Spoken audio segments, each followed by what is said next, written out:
When you ask someone why they love Star Wars, you'll probably get answers like the action, special effects, the characters, the story. And while all of those can be true, there's only one which I think has really made the series permeate culture the way it has. There are countless other movies that have all of these elements and more, but didn't really achieve anything close to the level of Star Wars success. For example, let's quickly take a look at a direct copycat of A New Hope which came out around the same time, The Black Hole. Because of how much of an unbelievable phenomenon Star Wars was, just about every studio was rushing to cash in on the trend. Some only wanted to have some sort of sci-fi property since they believed that's what would become the next massive genre. Alien being rushed into production for simply this reason. And Mork and Mindy. Nanu. But others wanted to copy exactly what they believed made Star Wars popular in the first place. With The Black Hole, it has all the elements that you'd perceive made Star Wars a hit on a surface level.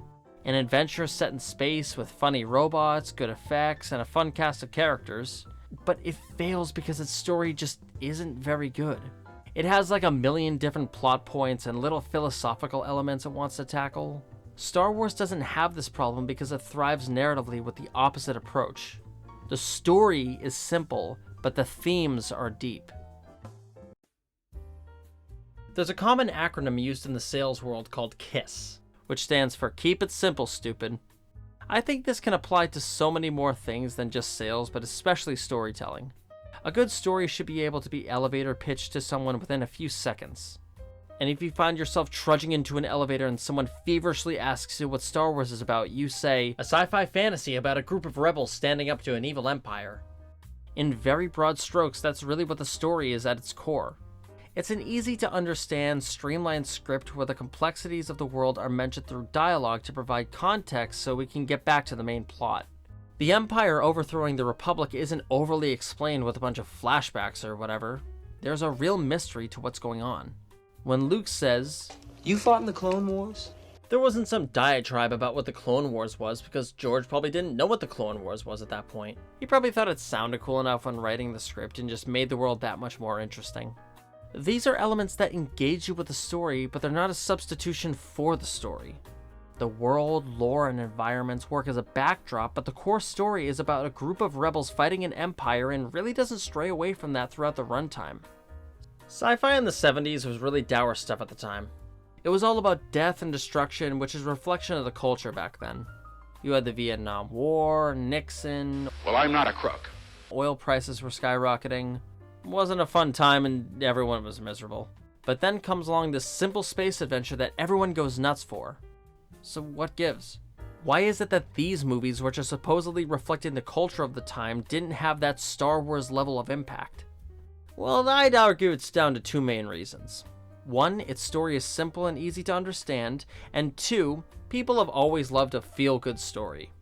Emphasis on the word always. An inherent flaw with those other movies reflecting the then culture is that they become very dated very quickly. Diverting from sci-fi for a second, the 1976 remake of King Kong reflects the oil crisis of the time. This one specific moment in history which won't resonate with anybody beyond people living in that current time period. Yes, art will always reflect the current political and cultural issues of its time, but if it becomes a direct basis for your story, rather than only the inspiration, you run the risk of dating your work. Take Rocky, which came out that same year. Stallone said he was directly inspired by the Chuck Wepner vs. Muhammad Ali fight in 1975. Wepner, a relatively unknown boxer at the time, fought Ali in what everybody saw as little more than an exhibition match. What transpired, however, is Wepner putting up an insanely tough fight, and while Ali did win by knockout in the end, it wasn't until the 15th round, with Wepner even knocking Ali down in the 9th. Now, obviously, Rocky isn't a one-to-one retelling of this story, but its inspiration lies in its themes. The idea of a lower-tier boxer going up against and nearly defeating the heavyweight champion, when boiled down, has great themes of an underdog rising above and proving that you can go the distance. Which again, this movie was made right when culture wasn't exactly at its most chipper. Yet this simple, uplifting story became the highest-grossing movie of that year and won Best Picture. You've written several scripts before, but was there any special reason for you to write this one, to write Rocky? Well, I felt at the time that cinema, at least the movies I had been seeing, were at an all-time low. everything was anti-society, anti-Christ, anti-government, anti-everything, and there was no one to root for. I wanted to get back into the cycle of the films of the 40s and the 50s where people say, hey, gee, I missed the good old films, yet Hollywood hasn't taken heed and hasn't made any good old-fashioned type films where morality was at the forefront. So maybe there are themes at play which are timeless enough where even if they don't exactly reflect the current culture, those in it can connect to them. You believe that America is the land of opportunity? Yeah.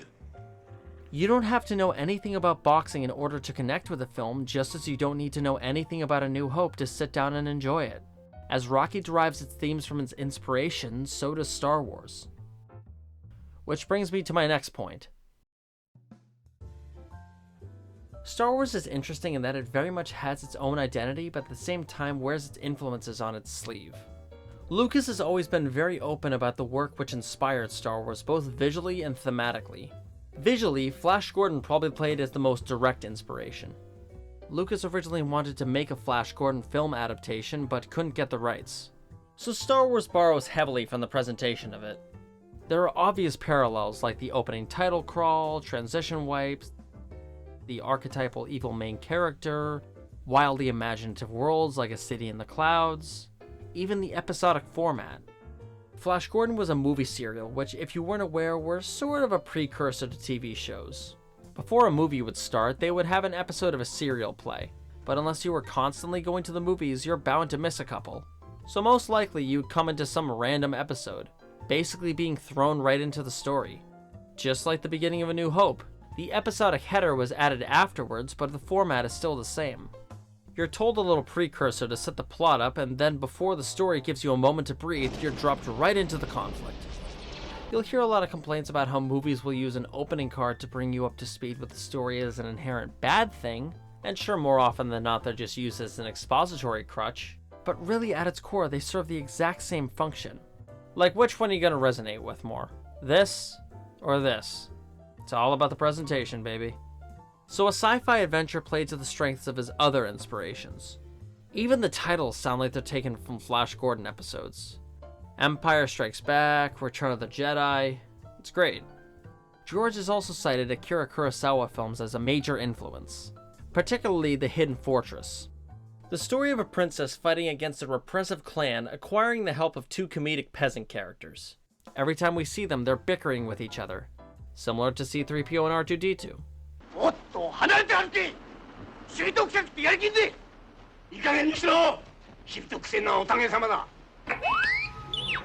Don't you call me a mindless philosopher, you overweight glob of grease.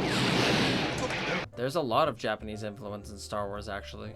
Darth Vader's helmet was partly inspired by samurais, although his breathing mask was also inspired by the Meridians from the 1935 serial The Phantom Empire. Wait, the Force itself even has plenty of Eastern influences, clearly being inspired by spirituality, Taoism, and Buddhism. It had a fascinating mystical quality to it. The Force is what gives the Jedi his power. It's an energy field created by all living things. It surrounds us and penetrates us. It binds the galaxy together. Keyword is had. The Jedi themselves are supposed to be partly inspired by samurai, with early drafts even having them wield traditional swords instead of lightsabers.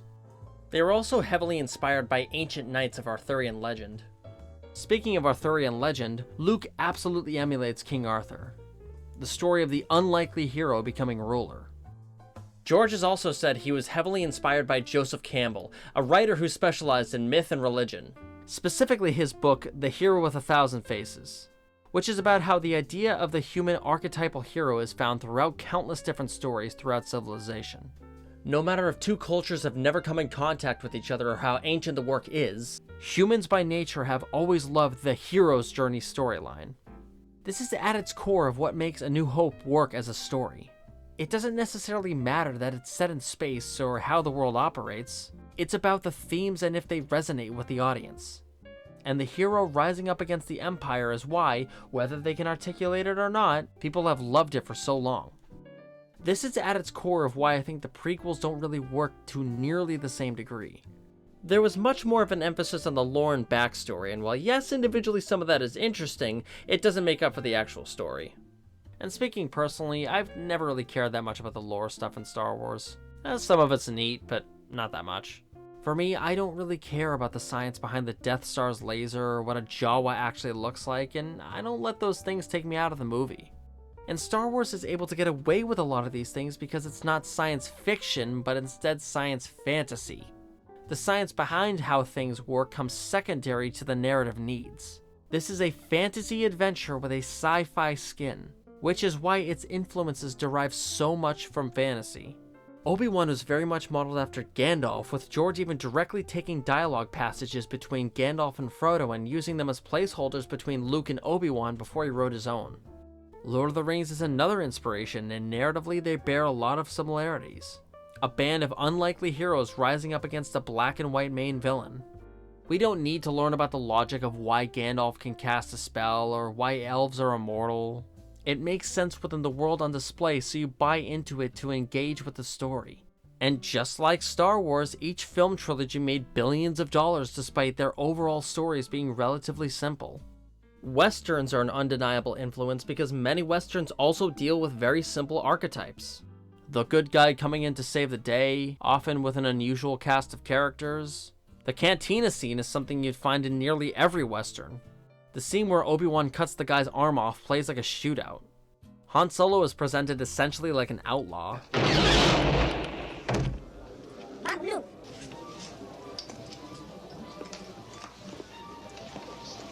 Sorry about the mess. It's all classic imagery we've seen play out for centuries at this point. The Searchers in particular is one that has a lot of direct parallels. Specifically when John Wayne returns home to find his family's house burned and his family murdered. Dune is also one which shares direct parallels with Star Wars. Maybe a few too many, to the point where Frank Herbert almost sued George. The Bene Gesserit powers are, I'll just say it, ripped off to some degree for Force powers such as the Jedi mind trick. You dismissed my mother in her own house. Come here, kneel. How dare you use the voice on me? Let me see your identification. You don't need to see his identification. We don't need to see his identification. These aren't the droids you're looking for. These aren't the droids we're looking for. But again, the Force is influenced by so many different things, it's difficult to say it's exactly one-to-one. It isn't just about moving things with your mind, which only happens like once in the whole movie. It's a mystical element which binds the galaxy together, which is the core of what Obi-Wan is teaching. The interstellar political aspect is also another direct Dune influence, I'm sure. But Brendan, you might be asking yourself, is Star Wars only influenced by previous media such as films, literature, and folklore? Well, no. There are tons of real-world inspirations as well. George has said he based the Empire off of regimes like Nazi Germany and ancient Rome. The actual fighter combat between the Rebels and the Empire is heavily based off of World War II dogfighting, with him pitching the film to the studio as dogfighting in space. The X-Wings were quite literally made from Spitfire model kits, and instead of an animatic, he gave ILM dogfighting sequences to use instead. He also drew from his own life experiences. Before becoming a filmmaker, he wanted to work on race cars, so he wanted the X-Wings to feel as though they were hot-rodded in some way, with each one having its own features and specifics to that particular rebel. George always saw the rebel fleet as essentially hot rods. These guys had acquired this stuff, used, and it was beat up, and they patched it together and supercharged the engines, and they were basically the hot rods. And the Empire stuff is right off the factory floor. In my opinion, this could have been conveyed a bit better in the actual film, but it's still a really cool idea. Lucas himself nearly died in a car crash, which he said has proven to be extremely influential in his own life and work. All of this is to show how Star Wars is influenced and pays homage to countless different stories and elements. It isn't just one film or one series, which is why narratively it's so strong. Now take for example one of the newer Star Wars movies. Do you think Episode 7 was inspired by deep works of literature and J.J. Abrams' real-life experiences? Now, don't get me wrong, The Force Awakens is a fun movie to watch with likable enough characters, but it doesn't really have its own identity. As everyone has pointed out, it's a light retread of A New Hope's plot, which is the absolute safest route they could have gone. This type of storytelling has been proven to work long before A New Hope, so the best way they could have guaranteed some kind of hit is just by emulating it. and it pains me because there are very interesting ideas at play here. The First Order in concept is a cool idea. Kylo being obsessed with who his idea of Darth Vader was is great, and, well, just about everything with Finn had potential, but The Force Awakens doesn't explore or hint at these in any meaningful way. I guess what I'm trying to say is there's one main reason why Star Wars has stuck around for so long. A New Hope on its own is probably one of the most recognizable films of all time because people from all over the world have connected with it. The best art isn't made in a vacuum, nor does it come from just one influence. It's an amalgamation of influences and what that creator is feeling. I mean, just take a look at some of the most recognizable works of all time, and most of them come from a great deal of real-world influences. Lord of the Rings, War of the Worlds, Dracula, Oliver Twist, The Wizard of Oz. Fucking Winnie the Pooh falls into this category. And with A New Hope, I haven't even covered every single influence which played a factor. I didn't even get to talk about the Vietnam War, Nixon, or anything else there. But again, while those were topical for the time, A New Hope doesn't feel stuck as a product of that time. The themes from those influences are what bubble to the top. This is all to say that if you have a burning desire to tell stories, don't just study the greats. Look at your own life and see what you can pull. And if you say, "But Brendan, I grew up in an everyday suburban life, there's no way I can write anything compelling." Yeah, well, this motherfucker never shot a stormtrooper, or this guy never slayed a dragon. But the emotion which they derive from their own lives are translated into their work. Find what you want to say and see how those things make you feel. Also, try your best to retain merchandising rights. And maybe, just maybe, you'll write something the whole world connects with. Star Wars, nothing but Star Wars.